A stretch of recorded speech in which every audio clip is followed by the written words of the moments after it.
बिस्मिल्लाहिर्रहमानिर्रहीम, अस्सलाम वालेकुम। वेलकम टू माय चैनल तस किचन। तो आज अपनी किचन में हम बना रहे हैं खीर। दूध और चावल की खीर हम आज बनाएंगे। तो उसके लिए हमको चाहिए दूध। ये मैंने तकरीबन लीटर दूध लिया है और ये राइस है जिनको मैंने 2-3 घंटे के लिए भिगो के रख दिया था। और हमको चाहिए चीनी। तो ये चावल जो है मैंने इनको भिगो के रखा था, उनके बाद इसका पानी से इसको निकाल के थोड़ा ड्राई कर लिया। ये देखिए कितने सॉफ्ट से हो गए। अब इसको गलने में आसानी होगी, हमें ज्यादा इसको नहीं गलाना पड़ेगा।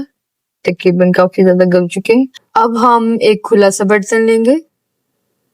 छोटा बर्तन आपने बिल्कुल नहीं लेना, फिर आपसे खीर पकानी मुश्किल हो जाएगी क्योंकि उसके बॉयल आएंगे दूध के और फिर वो बाहर गिरेंगे। इसके लिए हम खुला बर्तन लेंगे। ये तकरीबन 3 लीटर दूध लिया है जो मैं शामिल कर रही हूँ और एक छोटी कटोरी में इसमें चावल की डालूंगी। खीर में हमेशा आप चावल थोड़े कम रखें तो फिर खीर मजे की बनेगी। बहुत ज्यादा चावल से वो फिर खीर जो है वो बहुत थिक सी हो जाती है और फिर वो खीर नहीं लगती। वो ऐसा लगता है जैसे बॉइल्ड चावल में दूध डाला है आपने। तो अगर आप चाहते हैं खीर अच्छी बने तो आप चावल की क्वांटिटी जरा कम रखें, दूध से काफी कम। तो ये देखिए अब मैं इसमें शामिल करूंगी चावल और आप लकड़ी का चम्मच इस्तेमाल करें, वो फिर पानी नहीं छोड़ेगी खीर। अब हम इसमें चावल डाल देंगे और इसको गलाएंगे दूध में अच्छी तरह से। अभी हम चीनी इसमें शामिल नहीं कर रहे। जब ये थोड़ी पक जाएगी इसके बाद हम इसमें चीनी शामिल करेंगे क्योंकि उससे फिर इसकी कलर जो है वो थोड़ा डार्क हो जाता है। ये देखिए अब बॉईल आना स्टार्ट हो गया है इसके अंदर और अब हम इसमें चीनी शामिल करेंगे। ये तकरीबन 2 कटोरी भर के मैंने चीनी के लिए। आप टेस्ट कर लें जिस तरह का मीठा आपको पसंद है, जिस तरह का आप खाते हैं, बहुत ज्यादा या थोड़ा लाइट। वैसे खीर तो मीठी अच्छी लगती है। तो ये देखें अब हम इसको गाढ़ा होने तक पकाएंगे।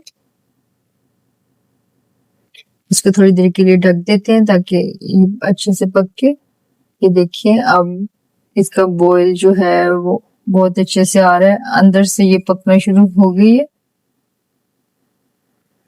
हम साथ साथ वक्फे वक्फे से चम्मच भी हिलाते रहेंगे ताकि साइड्स पे जो है वो दूध ना बैठे और जले ना हमारी खीर, और इसके अंदर फिर वो टेस्ट आ जाएगा जले का और फिर वो पकेगी भी नहीं सही। तो हम वक्फे वक्फे से इसमें चम्मच हिलाते रहेंगे। ये देखें ये अब अंदर से इसके बॉयल उठ रहे हैं। अंदर से जब ये बबल फटना शुरू हो जाएंगे तो फिर आप समझे कि आपकी खीर पक चुकी है।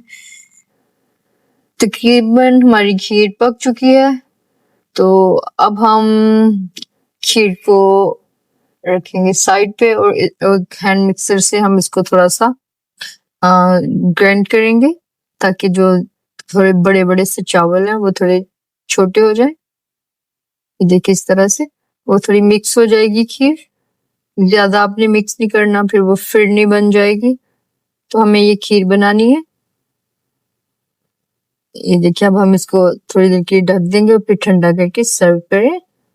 साथ में आप मैंगो का सीजन है, मैंगो को एंजॉय करें, मैंगो क्यूब्स रखें और खीर के साथ मजे से ठंडी ठंडी खीर के साथ आप एंजॉय करें। दुआ में याद रखें, हमारे चैनल को सब्सक्राइब करें, शेयर करें। अल्लाह हाफिज।